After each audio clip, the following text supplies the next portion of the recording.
Favourite 280 high shot here on course, but he's very firm. He's one of the query runners. Elsevier has certainly been the mover and shaker late. 13 into 9. They're set and they're off. High shot jumped away well, but he's going to ease and go right back out to the tail of the field on settling down with Gracious Babe. Star of Choisir. Give a bit of lip again very quickly and is quickly charging forward, so don't give lip's going to go to the front with Star of Choisir and Rocketly bursting up on the rail to make a line of 3. Drunken Master wide out running fourth. Zacord on the fence and Bell down the centre. A length and a half. Elsevier, Gracious Babe, Emily getting back. High shots last. In front of it is Latesse Rumble sorting their order out. And going to the front now is Don't Give Me Lip, led the way by a long neck on Star of Choisir at the 800. A length and a half. Zacord tracking up on the fence third. Rocketly run of the race fourth outside of it. A length Drunken Master 3 wide. Bell down the centre. And then Elsevier on the fence. Gracious Babe 3 deep with cover from Emily, Latesse Rumble. And High Shot last of all and being saved for one final fling. And he's only 7 off the lead and he's coming out starting his move now towards the bend. 4.50 to run. Star of Choisir moved up to Don't Give Me Lip to hit the front. Rocketly quickly after him. Back behind those getting off the fence. Accord with something to offer. Bell Dan, Gracious Babe. And now starting to run on. High Shot giving the speed 5 or 6 as they turn. Rocketly at the 200 took over and burst to the front. Emily's from the back running on well. High Shot's got to the outside and running home fast when it's all over. Rocketly in front. High Shot's eating up the ground. Went to him in one stride. Took the lead. And there's Class with a capital C. He's going somewhere. Second goes to Rocketly. Third goes to Emily from Latesse Rumble, Bell Dan. Then behind those is the Cord, Gracious Babe, Elsevier, Star of Choisir. Don't Give Me Lip, Drunken Master last in, and didn't he have some on them? Well, Michael Kent has produced a very nice horse by High Chaparral, a 3-year-old colt out of Stromere. High shot, and I've got to say, Gator, that was super impressive. Tracy Templeton, who we spoke to pre-race, would have been pretty excited at this point with her charge. Rocketly looking the winner, but what a finishing burst by High Shot. Well, he certainly looked home, Rocketly. Shot away, had to be 4 in front of the rest of the field at one stage. Halfway down the small short straight here at Cranbourne. Then all of a sudden, this debutant High Shot, who opened 2.30, they didn't come for him to 2.80 on course, but he has produced a finish, Sammy, that's reserved for good horses. Exactly. Do you like that line? Yeah, exactly, Gator. And I did the old leg jump there. You did. You gave up. Turn because I was thinking, just get this out and this will win. And I tell you what, Brad, he was very patient on the horse, rode him back last, just travelled nicely. Then he started to truck up around the turn. I'm thinking this horse is just going to round them up and dead set just bolt in.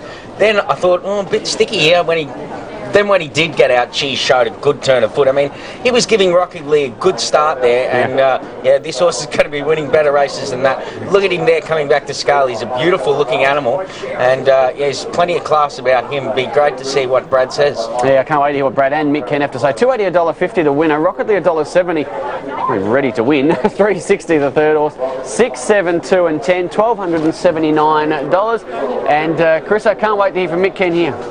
Mick, that was very impressive. Yeah, no, he's a nice horse. He was always a lovely horse, and he's been showing a fair bit at home. Typical of the breed, he's taken his time, and I think he'd be a better horse in the autumn.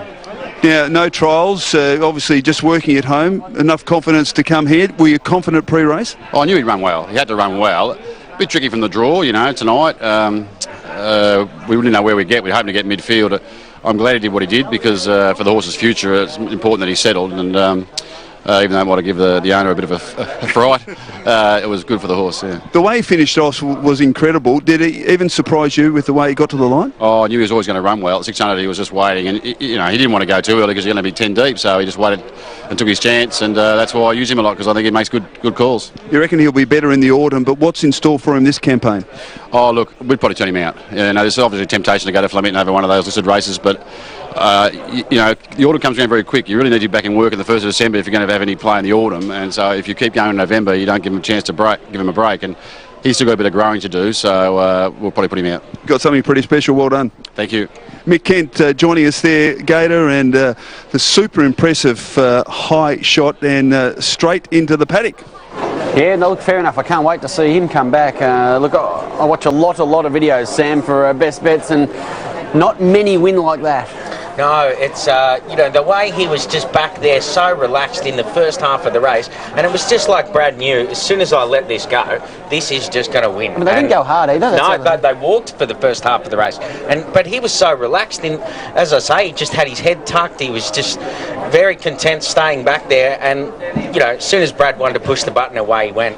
Yeah, he's got a bit of class about him, and interesting, you know, Mick saying he's still an autumn horse, you know. Yep. He's got a lot of improvement in him, obviously. And certainly another vote for trialling in public. This one, $2.80, $1.50, $1.73. Never miss that. Never miss that opportunity. $3.60. Your try pays $112. And the son of High Chaparral stretching out there. Brad Rawiller with Chris O. Brad, well done. Gee, that was impressive the way he got to the line. Certainly was. Look, pre-race we were hoping that we could.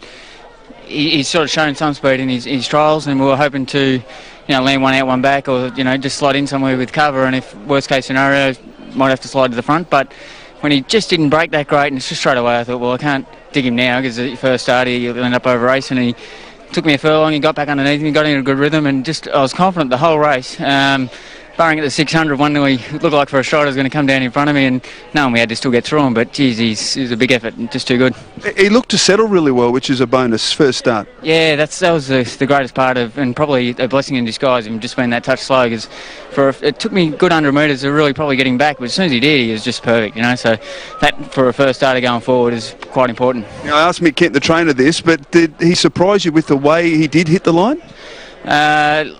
Well, he gave me a pretty good feel going round, and just the whole way through the run, I was, like I said, I was pretty confident. I know it would have looked messy if you probably backed him, but he just, you get a feel through the run, and I was always confident I could, you know, come home over the top of him. Well done. Cheers, thank you. Brad Rawiller joining us there, and a very impressive performance by High Shot for Mick Kent, the 3-year-old colt by High Chaparral. We'll take a break on TVN, and back after the break, we'll preview one of the big races tomorrow, the Caulfield Guineas.